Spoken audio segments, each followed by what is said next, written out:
Hello students, আজ একদম আমরা একটা নতুন চ্যাপ্টার শুরু করব, যেটা আমাদের জৈবনিক প্রক্রিয়ার মধ্যে একটা টপিক। সেই টপিকটার নাম হচ্ছে উদ্ভিদের পরিবহন। তো প্রথমে জানতে হবে এই পরিবহন কথাটার মানে কি। তো পরিবহন কথার খুব সোজা অর্থ হচ্ছে যে কোনো একটা জিনিসকে আমি এক জায়গা থেকে নিয়ে সেটাকে বয়ে অন্য জায়গায় নিয়ে যাওয়া, সোজা কথা। তো আমাদের পরিবহন উদ্ভিদের ক্ষেত্রেও ঘটে, পরিবহন প্রাণীর ক্ষেত্রেও ঘটে। তো আমাদের দুটোই আছে সিলেবাসের মধ্যে। তবে উদ্ভিদের যে পরিবহন, উদ্ভিদ কি কি জিনিস পরিবহন করে? উদ্ভিদ জেনারেলি জল আর হচ্ছে খাদ্য পরিবহন করে। তো আমাদের সেই দুটো জিনিসই মেন ফোকাস আছে, তার মধ্যে জলটা বেশি আছে, খাদ্যটাও আমরা দেখব। তো জল আর খাদ্য পরিবহন করে। এবং আমরা আগের যে চ্যাপ্টার অর্থাৎ কোষ কলা যে চ্যাপ্টারটা ছিল, সেখানে আমরা পড়েছিলাম যে উদ্ভিদের জল পরিবহন করার জন্য যে কলাটা আছে সেই কলাটার কি নাম? সেটার নাম হচ্ছে জাইলেম। আর খাদ্য পরিবহন করার জন্য যে কলাটা আছে তার কি নাম? তার নাম হচ্ছে ফ্লোয়েম। তো আমাদেরকে জাইলেম আর ফ্লোয়েম এর মাধ্যমে যে খাবার বা জল পরিবহন হয় সেটা তো আমরা জানি। তো সেই জিনিস আমাদের এখানে মেনলি অতটা পড়তে হবে না, আমাদের পড়তে হবে কি প্রসেসে সেই পরিবহনটা ঘটে। ঠিক আছে, পদ্ধতিগুলো কি, পরিবহনের পদ্ধতিগুলো কি উদ্ভিদের। ঠিক সেম ভাবে প্রাণী দেহেরও পরিবহন ঘটে। তো প্রাণী দেহের পরিবহনকে আমরা প্রাণী পরিবহন বলি না, প্রাণী দেহের পরিবহন। তো আমি সেখানে সেই কথাটার একটা আলাদা নাম হয়ে যায়। তো সেটার নাম হয়ে যায় হচ্ছে প্রাণীদের ক্ষেত্রে সেটার নাম হয়ে গেল হচ্ছে সংবহন। তো আমরা এই পরিবহন আর ওইদিকে সংবহন দুটো চ্যাপ্টার একসাথেই পড়বো। মানে একসাথে বলতে পরিবহনের এই যে চ্যাপ্টার এটাও চলবে একদিকে, আবার ওইদিকে আমরা সংবহনটাও শুরু করে দেব। তো প্রাণী দেহের সংবহন বলতে কি সংবহন হয়? তো মেনলি আমাদের প্রাণী দেহের মধ্যে সংবহন বা সংবাহিত যে জিনিসটা হয় সেটা হচ্ছে রক্ত। তো ওখানে আমাদের পড়তে হবে রক্ত জিনিসটা কি, রক্তের বিভিন্ন রকম টাইপ সম্পর্কে পড়তে হবে, রক্তের শ্রেণী বিভাগ, বিভিন্ন ধরনের যে রক্ত তাদের কাজ কি। তো সেই সব জিনিস নিয়ে আমাদের আছে হচ্ছে প্রাণী সংবহন। আর উদ্ভিদ সংবহনের মধ্যে মেনলি যেটা আছে সেটা হচ্ছে কি কি পদ্ধতিতে উদ্ভিদে জল বা খাদ্য পরিবহিত হয়। ঠিক আছে, বোঝাতে পারলাম? তো চলো তাহলে শুরু করা যাক পরিবহন চ্যাপ্টার। তো পরিবহন কাকে বলে এটা হয়ে গেল। নেক্সট যে জিনিসটা হচ্ছে যে উদ্ভিদের পরিবহন বলতে আমি বলেই দিলাম যে কি জিনিস হয়। এই যে মাটির মধ্যে কি থাকে, হচ্ছে জল থাকে, খনিজ লবণ থাকে। তো সেই সব জিনিসগুলো কি হয় যে আমাদের এই যে মূল দিয়ে, মানে গাছের মূল দিয়ে, মূলের মধ্যেও কোন জিনিসটা এইসব শোষণ করতে সাহায্য করে? সেটা হচ্ছে মূলরম।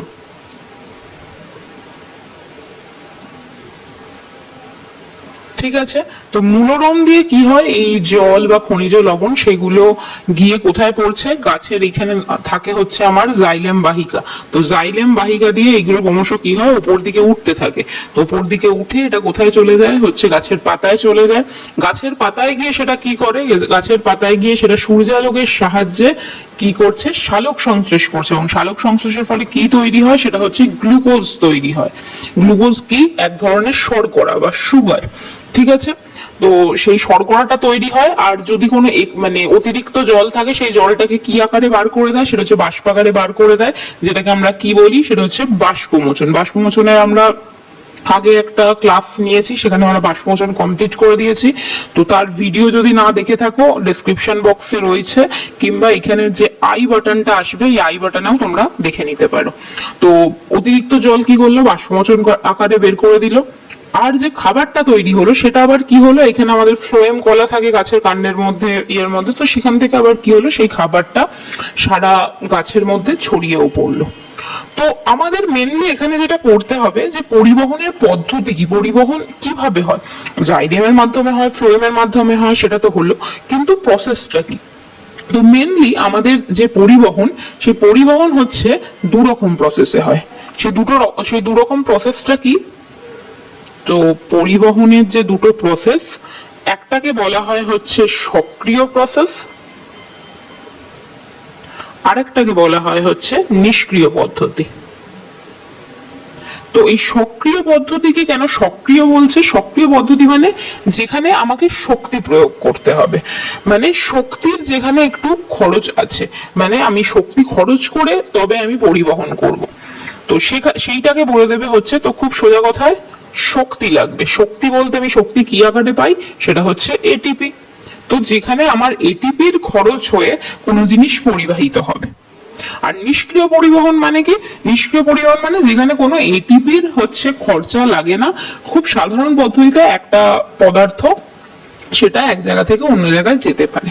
তো সক্রিয় পরিবহনের মধ্যে আমাদের মানে এমনি যেটা আছে সেটা হচ্ছে সক্রিয় পরিবহন বলে সেটাকে।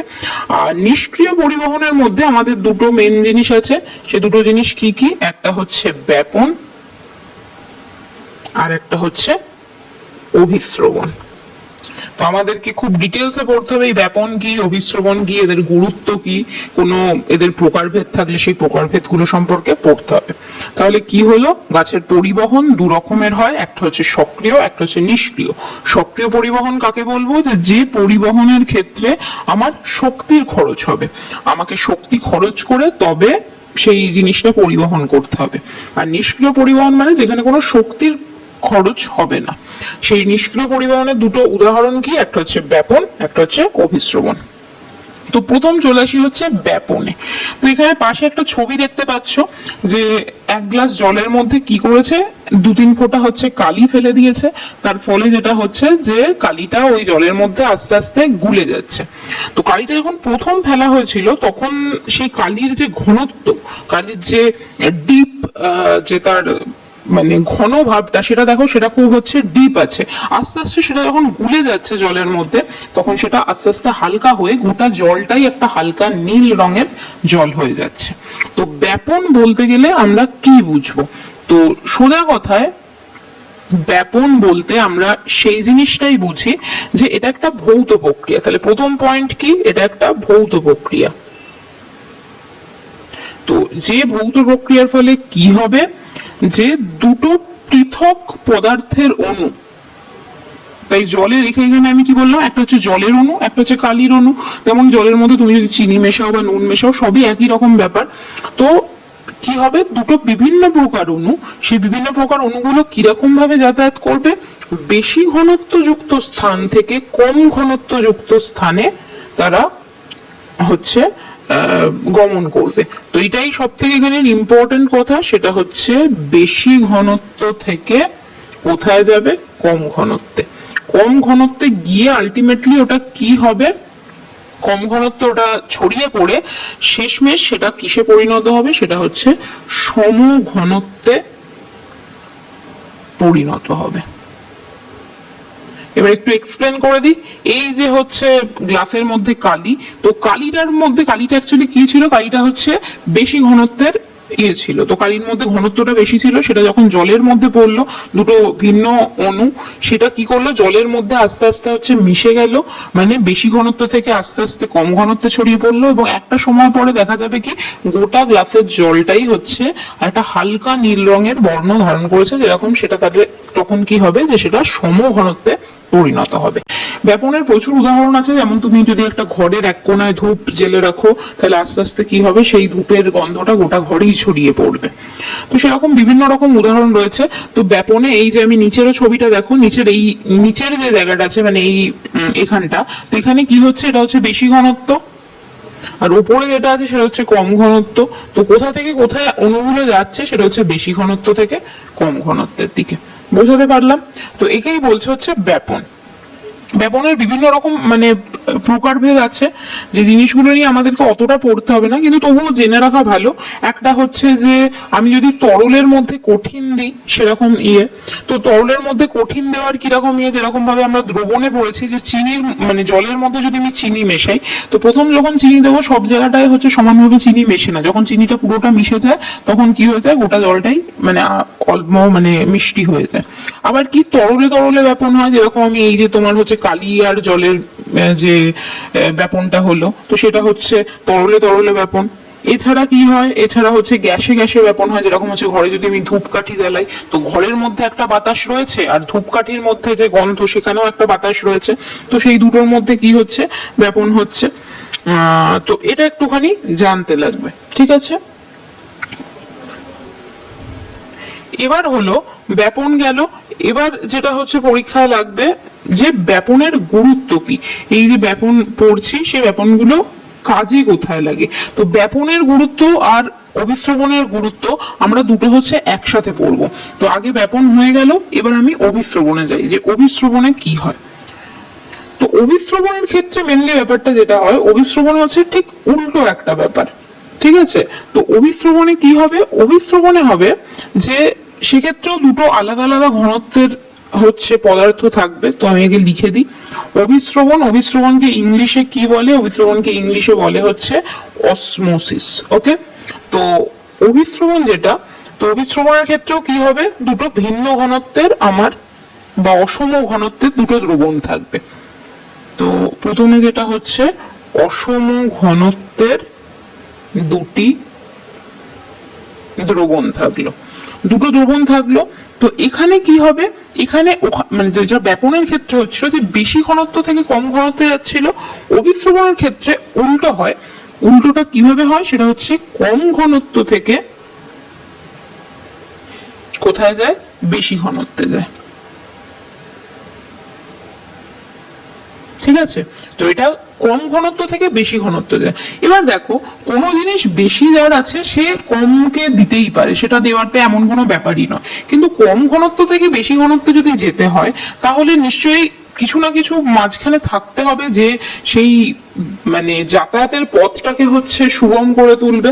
তো তাই জন্য অভিশ্রবণে কম ঘনত্ব থেকে বেশি ঘনত্ব এটা তো লিখতেই হবে, তার সাথেও ইম্পর্টেন্ট একটা হচ্ছে কথা যেটা না লিখলে পরীক্ষায় নাম্বার পাবে না, সেটা হচ্ছে এই যে দুটো মানে দ্রবণ, এই দুটো যে ঘনত্বের দ্রবণ, সেটা কি দ্বারা পৃথক থাকবে, সেটা একটা অর্ধভেদ্য পর্দা দ্বারা পৃথক থাকবে। তো অর্ধভেদ্য পর্দার কথা হচ্ছে মেনশন করতে হবে, ঠিক আছে। তাহলে সংজ্ঞাটা কি দাঁড়াবে, যে অর্ধভেদ্য পর্দা দ্বারা পৃথক দুটি সমপ্রকৃতির অসম ঘনত্ব। সমপ্রকৃতির কেন বললাম সেটা পরে বোঝাচ্ছি। তো দুটো কি হচ্ছে, একই রকমের অসম ঘনত্বের দ্রবণ নিয়ে কি হবে, যদি অর্ধভেদ্য পর্দার মাধ্যমে কম ঘনত্বের দ্রবণ থেকে বেশি ঘনত্বের দ্রবণে প্রবেশ করে, তাহলে সেই ঘটনাকে বলবে হচ্ছে অভিশ্রবণ। এখানে আবার ছবিটা দেখো, এখানে যে মানে সবুজ রঙের যে গোল গোল গুলো পাকানো আছে, এগুলো হচ্ছে চিনির হচ্ছে দ্রবণ, মানে যেটা তোমার সবুজ দেওয়া আছে সেই সবুজটা হচ্ছে সুগার বা চিনির দ্রবণ।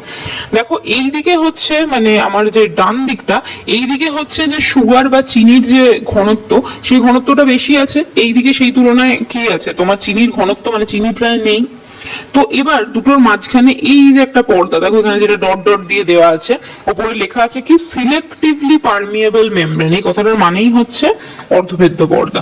তো অর্ধভেদ্য পর্দা ওই মাঝখানে একটা দেওয়া আছে, যদি এরকম দেওয়া থাকে তাহলে কি হবে, তাহলে যেটা কম ঘনত্বে আছে, তাহলে এখানে কোথায় চিনির ঘনত্ব কম, সেটা হচ্ছে আমার বাঁ দিকটায়। তো সেই বাঁ দিক থেকে কি হবে, যে সেই জলের যে অণুগুলো সেগুলো কি করবে হচ্ছে ডান দিকের ইয়েতে চলে আসতে থাকবে। বুঝতে পারলাম।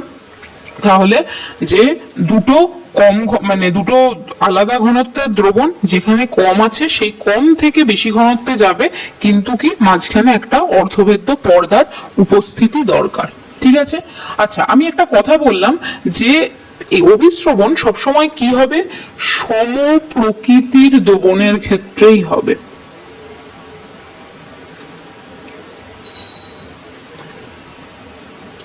ক্ষেত্রে প্রযোজ্য। তো এই কথাটার মানে কি, আমি ব্যাপনের ক্ষেত্রে বলেছিলাম যে ব্যাপন বিভিন্ন রকম হতে পারে।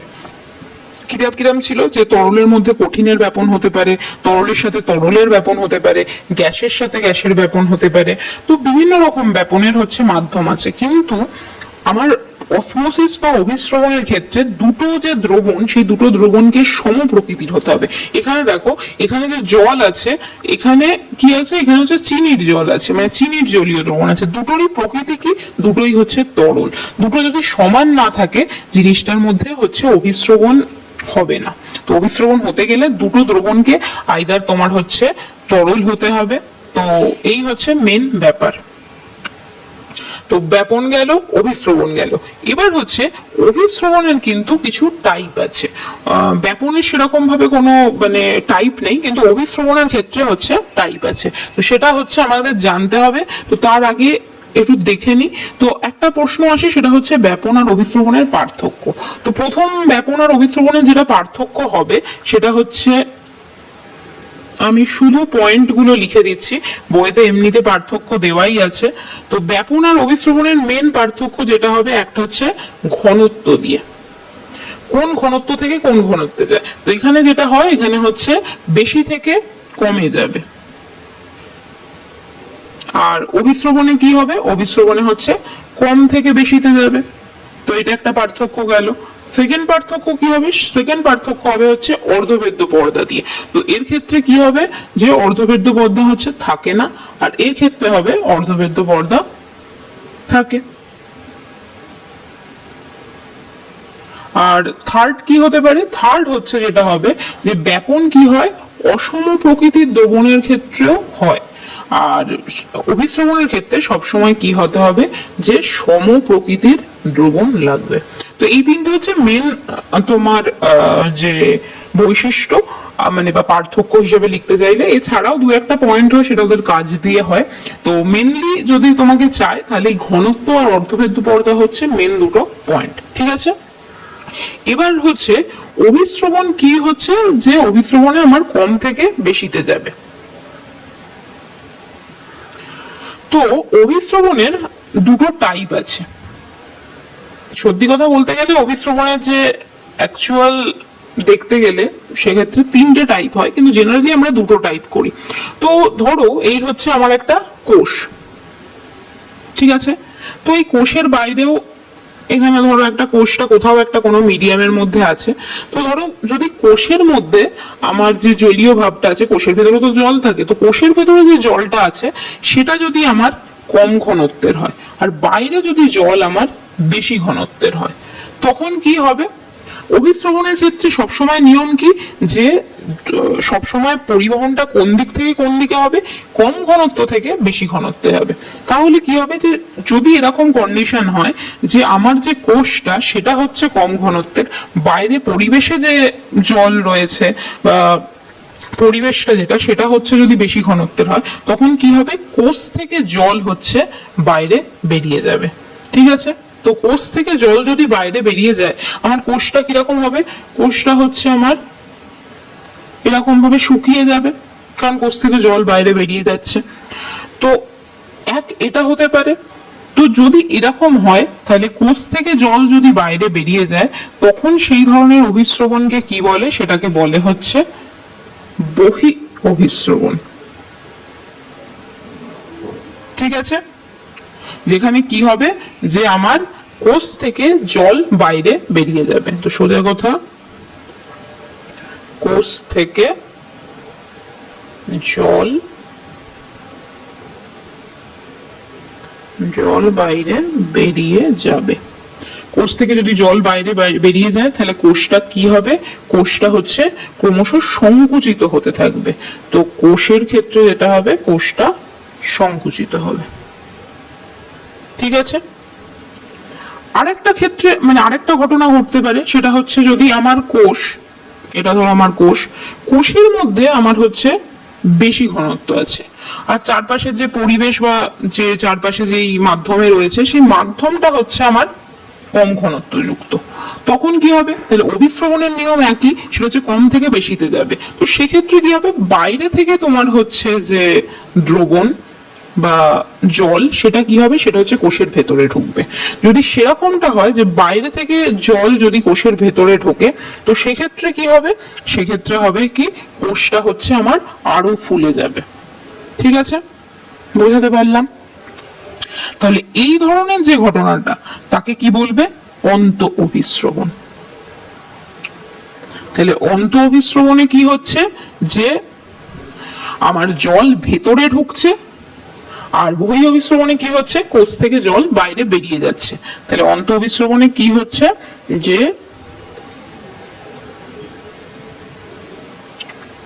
কোষের ভেতর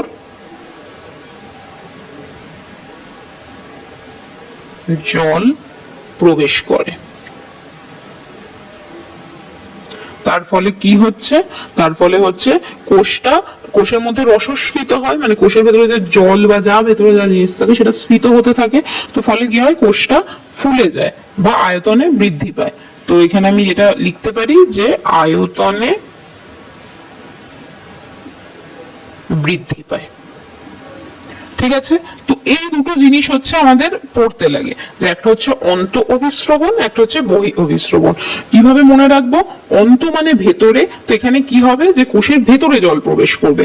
কোষের ভেতরে যদি জল প্রবেশ করে অভিস্রবণ ক্ষেত্রে, তাহলে কি হবে যে কম থেকে বেশিতে জল ঢোকে। তাহলে কোষের ভেতরে যদি জল ঢোকে তাহলে কোষকে বেশি ঘনত্ব হতে হবে, বাইরের যে পরিবেশটা তাকে কম ঘনত্বের হতে হবে। আর বহি অভিস্রবণের ক্ষেত্রে কি হবে, বহি মানে হচ্ছে বাইরে, তো কোষ থেকে জল বেরিয়ে যাবে। কোষ থেকে যদি জল বেরিয়ে যায় তাহলে অভিস্রবণের ক্ষেত্রে কি হয়, কম থেকে বেশিতে যায়। তো কোষ থেকে জল বেরিয়ে যাওয়া মানে কোষে হচ্ছে কম ঘনত্ব আছে, বাইরে হচ্ছে বেশি ঘনত্ব আছে। ঠিক আছে, এবার কি, এবার এই দুটোকেই একটা ইংলিশেও নাম আছে যেটা দিয়ে পরীক্ষায় প্রশ্ন আসে। তো বহি অভিস্রবণ যেটা, সেটাকে বলা হয় হচ্ছে প্লাজমোলাইসিস।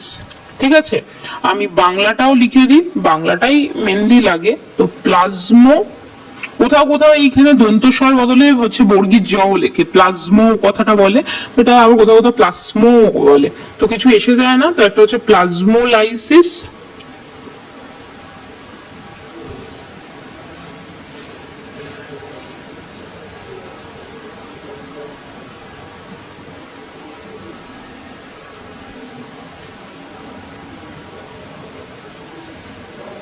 আর একটা কি, আর একটা হচ্ছে ডিপ্লাজমোলাইসিস। তো প্লাজমোলাইসিসে কি হচ্ছে, প্লাজমোলাইসিসে হচ্ছে জিনিসটা আস্তে আস্তে কি হবে, সংকুচিত হবে। আর এইখানের এটার নাম হচ্ছে ডিপ্লাজমোলাইসিস। এই দুটো টার্মও হচ্ছে মনে রাখতে হবে। পরীক্ষায় কখনো কখনো যেটা করে, পরীক্ষায় আসে যে প্লাজমোলাইসিস বলতে কি বোঝো, এক্ষেত্রে মানে কোষের পরিণতি কি হবে। তো প্লাজমোলাইসিসের ক্ষেত্রে আমি কি বলবো, যে যদি একটা সজীব কোষকে আমি মানে এমন একটি মাধ্যমে রাখি যাতে কোষটা হচ্ছে আমার মানে কি বলবো, যে বেশি মাধ্যম থাকবে এবং বাইরের যে মাধ্যমটা সেটা হচ্ছে লঘু মাধ্যম হবে। তো লঘু মাধ্যমটা বাইরে এবং ভেতরে কি হবে হচ্ছে বেশি ঘনত্বের ইয়ে থাকবে, সেটাকে বলে হচ্ছে অতিসারক মাধ্যম। হ্যাঁ, যদি ভেতরে বেশি থাকে, আর বাইরে মানে যেটা বেশি থাকে তাকে বলে হচ্ছে অতিসারক, যেটা কম থাকে তাকে বলে হচ্ছে লঘু সারক। ঠিক আছে, এই দুটো টার্ম একটু মাথায় রাখবে। তো তোমাকে কি বলতে হবে, যে একটা সজীব কোষ, আমি যদি সেই সজীব কোষটাকে কি করব, যে তাকে যদি আমি একটা মোটামুটি তোমার কি বলবো,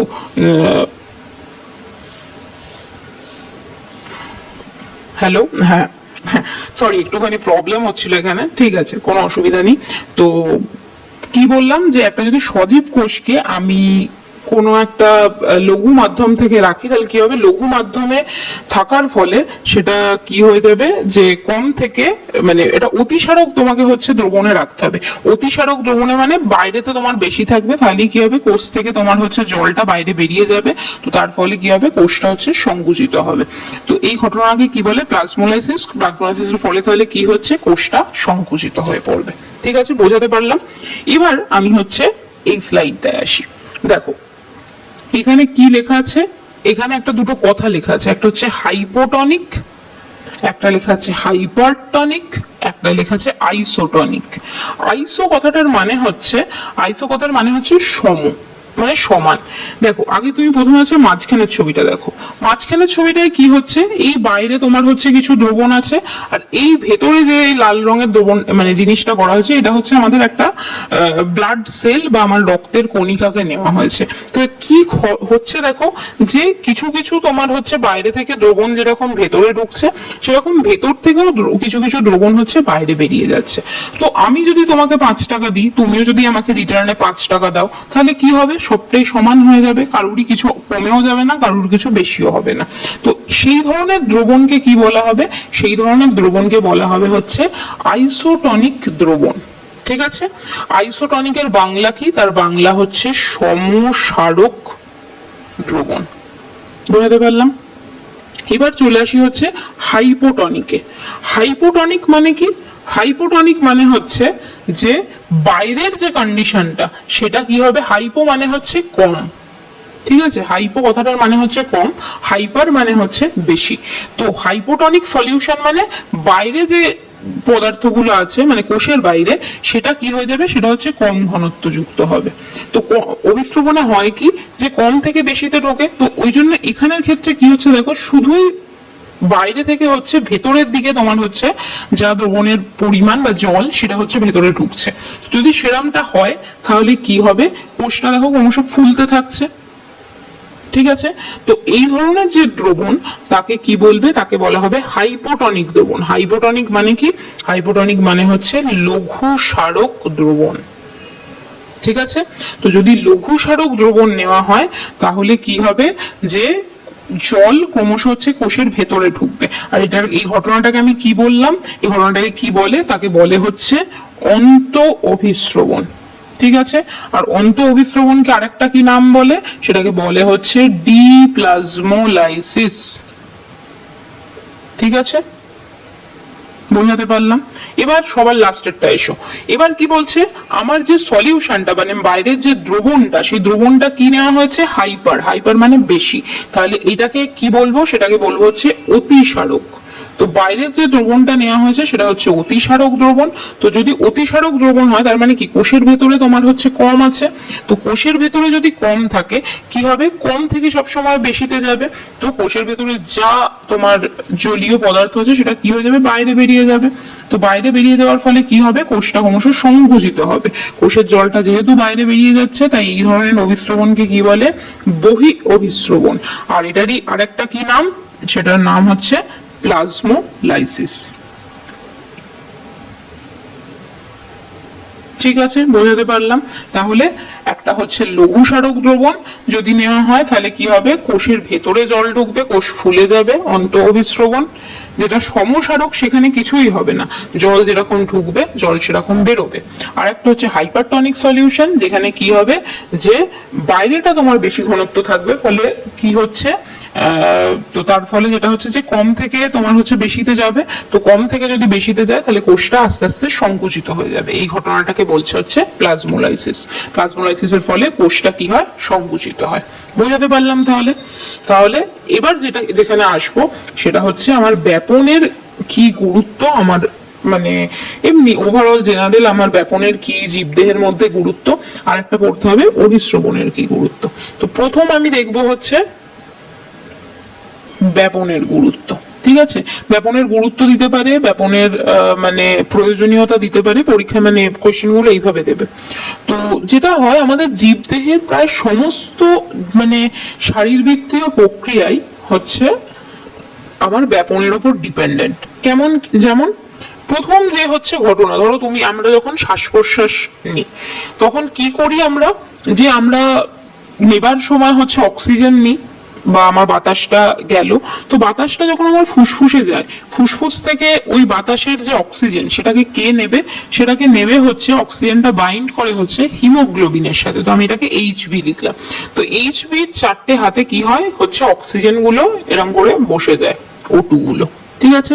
তো এই যে অক্সিজেনটা কি করলো, আর হিমোগ্লোবিন কোথায় থাকে, হিমোগ্লোবিন থাকে হচ্ছে আমার লোহিত রক্তকণিকায়। তো লোহিত রক্তকণিকার ভেতরে এই যে আমার একটা গ্যাস বা মানে O2 ঢুকলো, আমার অক্সিজেন ঢুকলো, এই ঢোকার পদ্ধতিটা কি, সেটা হচ্ছে ব্যাপন পদ্ধতি।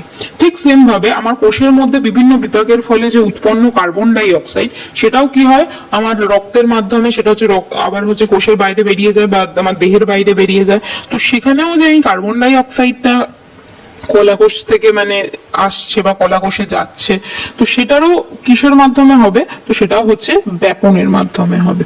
তাহলে কি লিখবো, যে O2 এবং CO2 কলাকোষে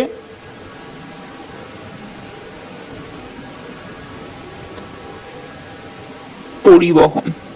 তো এই পরিবহন হতে গেলে কি লাগে, ব্যাপন পদ্ধতি লাগে। সেকেন্ড কি, ঠিক সেইভাবেই গাছেদের ক্ষেত্রে কি হয়, এটা তো আমাদের ক্ষেত্রে হলো, গাছেদের ক্ষেত্রেও দুটো প্রসেস হয়। একটা হচ্ছে আমার সালোক সংশ্লেষ, তো শালক সংশ্লেষের ফলে কি হচ্ছে, যে গাছ মূল দিয়ে তোমার হচ্ছে জলটা পাতায় যাচ্ছে, তো সেই যে মূল দিয়ে জলটা পাতা অব্দি পৌঁছচ্ছে কি পদ্ধতিতে পৌঁছাচ্ছে, সেটা হচ্ছে ব্যাপন পদ্ধতিতে। তাহলে বলতে পারি যে শালক সংশ্লেষ।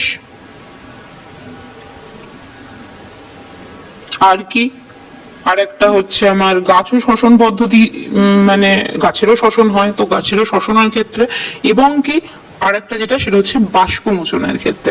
বাষ্পমোচনেও কি হয়, যে অতিরিক্ত যে জলটা সেটা তো সেই মূল দিয়েই উঠে তোমার পাতা দিয়ে সেটা বাষ্পাকারে বেরোবে, তো বাষ্পমোচনের ক্ষেত্রেও কি হচ্ছে ব্যাপন পদ্ধতি লাগে।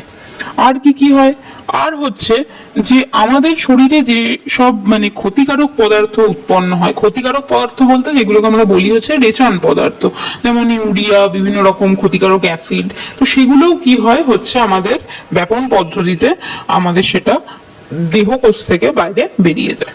এছাড়া কি হয়, আমাদের শরীরের মধ্যে বিভিন্ন রকম উৎসেচক আছে, আর কি আছে, হরমোন আছে, সেটা প্রাণী দেহতেও আছে যেমন উদ্ভিদ দেহতেও আছে। সেই উৎসেচক আর হরমোন প্রভৃতি যে মানে জিনিসগুলো যেগুলো তোমার ক্ষরণ হয়, উৎসেচক কি হয় বহিঃক্ষরা গ্রন্থি থেকে ক্ষরণ হয়, হরমোন হচ্ছে অন্তঃক্ষরা গ্রন্থি থেকে ক্ষরণ হয়, সেগুলো ক্ষরণ হয়ে কি হয় ব্যাপন পদ্ধতিতেই তোমার হচ্ছে বিভিন্ন দেহের বিভিন্ন অংশে হচ্ছে ছড়িয়ে পড়ে। ঠিক আছে।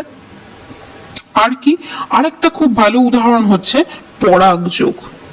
পরাগযোগটা কি জিনিস, যে আমরা জানি যে গাছের যে মানে গাছের মধ্যে কি হয়, মৌমাছি বা পতঙ্গ বা পাখিরা এসে কি করে, যে গাছের মধ্যে যে পরাগ রেণুটা থাকে সেটা তার গর্ভমুণ্ডে, গাছের ফুলের গর্ভমুণ্ডে যদি সেটা চলে যায়, মানে বা সেটাকে যদি প্রেরণ করা হয়, তাহলে কি হবে, তাহলে গাছটার পরাগযোগ হবে, তাতে কি হবে গাছটার মধ্যে হচ্ছে ফল আসবে, সোজা কথা।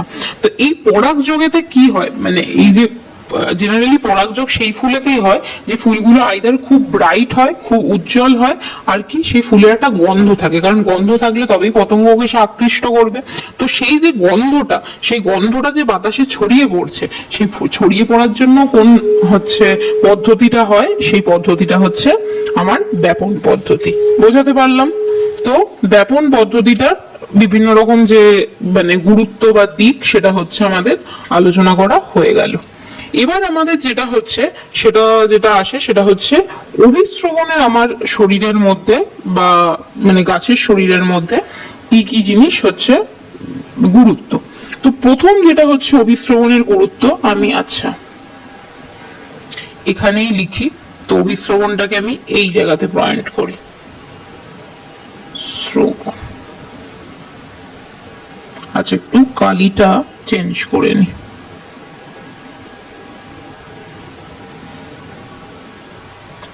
তো অভিস্রবণের ফলে কি হয়, অভিস্রবণের ফলে প্রথম যে কাজটা হয় সেটা হচ্ছে পত্ররন্ধ্র কি হয়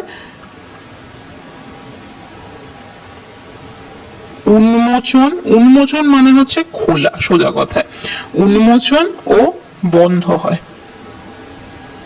আমরা কি বলেছিলাম যখন আমরা বাষ্পমোচন পড়েছিলাম, যে বাষ্পমোচনের সময় যেটা হয় যে দুটো রক্ষী কোষ থাকে, তো রক্ষী কোষগুলো এরকম দেখতে হয়। তো রক্ষী কোষগুলোর মধ্যে কি হয়, যদি তোমার এর ভেতরে তোমার জলীয় পদার্থ বা তোমার যে সুগার যেটাকে শ্বেতসার বলছে, সেটা যদি তোমার এর ভেতরে বেশি ঢুকে যায়, কি হবে জিনিসটা ভারী হয়ে যাবে, এবং এই মাঝখানে কি করবে একটা হচ্ছে গর্ত তৈরি করবে। তো সেটাকেই আমরা কি বলছি রন্ধ্র, পত্ররন্ধ্র। তো সেই পত্ররন্ধ্রের খোলা বা বন্ধ হওয়া, তার পেছনে কি হয়, এই যে জিনিসগুলো কি করছে তোমার, এই যে সুগার বলো বা জল বলো, সেগুলো যে ভেতরে ঢুকছে, তো এই প্রসেসটা কিসের মাধ্যমে হয়, সেটা হচ্ছে অভিস্রবণের মাধ্যমে হয়। তো প্রথম যেটা হচ্ছে জিনিস, যে অভিস্রবণের মাধ্যমে পত্ররন্ধ্রের মানে যে রক্ষী কোষটা আছে, তো সেটার উন্মোচন বা বন্ধ হওয়াটা নিয়ন্ত্রণ হয়। আর কি হয়, অভিস্রবণ পদ্ধতিতে হচ্ছে মূলরোম দ্বারা হচ্ছে জল শোষণ হয়, মূলরোম দ্বারা জল শোষণ। তো এটা একটা পদ্ধতি গেল। আর কি হয়, এই যে জল শোষণ হলো, এই জল শোষণটা কি হয় অভিস্রবণ পদ্ধতিতেই জাইলেম বাহিকায় পৌঁছায়, আর জাইলেম বাহিকার মাধ্যমে এটা কি হবে অন্যান্য কলাকোষে পৌঁছায়। তো এক হচ্ছে মূলরোম দ্বারা জল শোষণও হয়, সেকেন্ড কি হচ্ছে যে অভিস্রবণ পদ্ধতিতে কি করছে, সেই মূলরম দ্বারা শোষিত জল, তো মূলরম দ্বারা শোষিত জল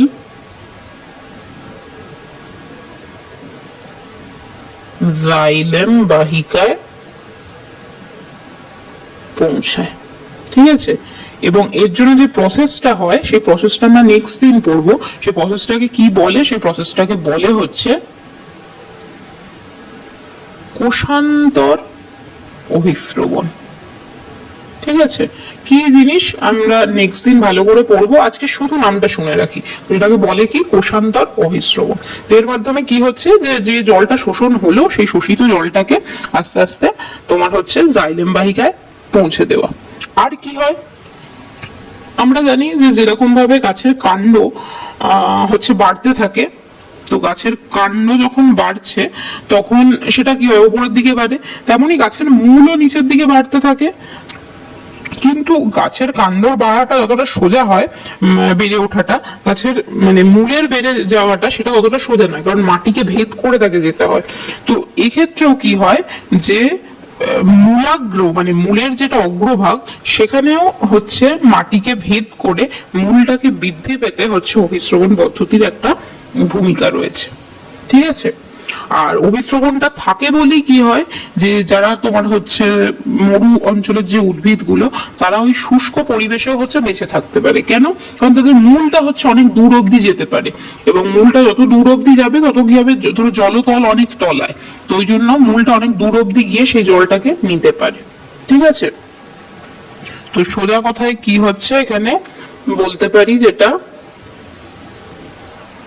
মূলের বৃদ্ধিতে সাহায্য করে। ঠিক আছে, আর